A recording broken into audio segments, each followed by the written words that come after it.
নমস্কার বন্ধুরা, আরজে রূপরাজ চ্যানেলে আপনাদের সবাইকে স্বাগত। আজ আমরা শ্রীমদ্ ভাগবত গীতার প্রথম অধ্যায়ের 14 এবং 15 নম্বর শ্লোক নিয়ে আলোচনা করব। শ্লোক 14। ততঃ শ্বেতৈর্হয়ৈর্যুক্তে মহতি স্যন্দনে স্থিতৌ মাধবঃ পাণ্ডবশ্চৈব দিব্যৌ শঙ্খৌ প্রদধ্মতু। অর্থাৎ অনন্তর শুভ্র বর্ণ অশ্বচতুষ্টয় যুক্ত মহারথে আরোহণ পূর্বক শ্রীকৃষ্ণ এবং অর্জুন দিব্য শঙ্খধ্বনি করিলেন। তাৎপর্য: এই শ্লোকটি যুদ্ধে আত্মবিশ্বাস ও মনোবলের প্রতীক। শঙ্খ বাজানোর মাধ্যমে তারা তাদের শক্তি ও প্রস্তুতির পরিচয় দেন। শ্রীকৃষ্ণ এখানে শুধুমাত্র অর্জুনের সারথি হিসেবে নন, তার ঈশ্বরত্বের প্রমাণও এই শঙ্খ বাজানোর মধ্যে দিয়ে প্রকাশ পায়। শঙ্খধ্বনি যুদ্ধে এক শক্তিশালী সূচনা বোঝায়, যা প্রায়শই সাফল্যের প্রতীক হিসেবে দেখা হয়। শ্লোক 15। পাঞ্চজন্যং ঋষিকেশ দেবদত্তং ধনঞ্জয়ঃ পৌণ্ড্রং দধ্মৌ মহাশঙ্খং ভীমকর্মাবৃকোদরঃ। অর্থাৎ শ্রীকৃষ্ণ পাঞ্চজন্য নামক তার শঙ্খ বাজালেন, অর্জুন বাজালেন তার দেবদত্ত নামক শঙ্খ এবং বৃকোদর অর্থাৎ ভীমকর্মা ভীমসেন বাজালেন পৌণ্ড্র নামক তার ভয়ঙ্কর শঙ্খ। তাৎপর্য: এই শ্লোকটিতে বিশেষভাবে 3টি প্রধান চরিত্রের শঙ্খ বাজানোর উল্লেখ রয়েছে।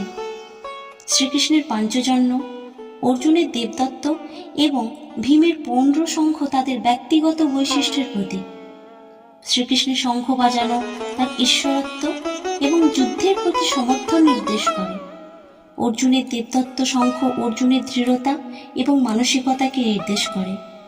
ভীমের পৌণ্ড্র মহাশঙ্খ তার অসীম শক্তি ও ভয়ঙ্কর যোদ্ধার পরিচয় দেয়।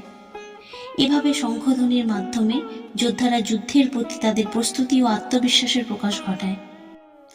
শিক্ষা: এই 2 শ্লোক থেকে আমরা যে শিক্ষা পাই তা হল সাহস ও আত্মবিশ্বাস। যুদ্ধের আগে শঙ্খধ্বনি সৈন্যদের সাহস ও মনোবল বাড়ানোর প্রতীক।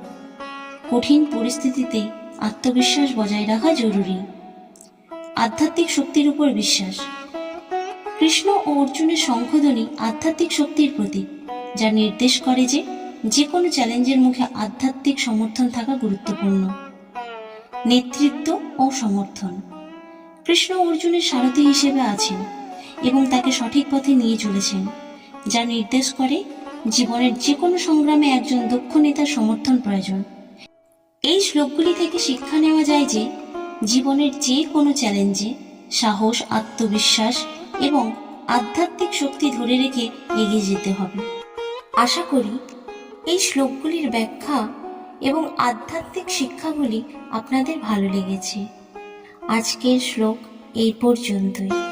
পরবর্তী শ্লোক ও তার তাৎপর্য শোনার জন্য আপনারা আমাদের চ্যানেলটি সাবস্ক্রাইব করে পাশে থাকা বেল আইকনটি প্রেস করুন, যাতে আমাদের ভিডিও আপলোড হওয়ার সঙ্গে সঙ্গে আপনাদের কাছে নোটিফিকেশন চলে যায়। আর আমাদের ভিডিওটি যদি আপনাদের ভালো লেগে থাকে তাহলে ভিডিওটিকে লাইক করে শেয়ার করে দেবেন। আপনাদের সাপোর্ট আমাদের অনুপ্রাণিত করবে। রাধে রাধে।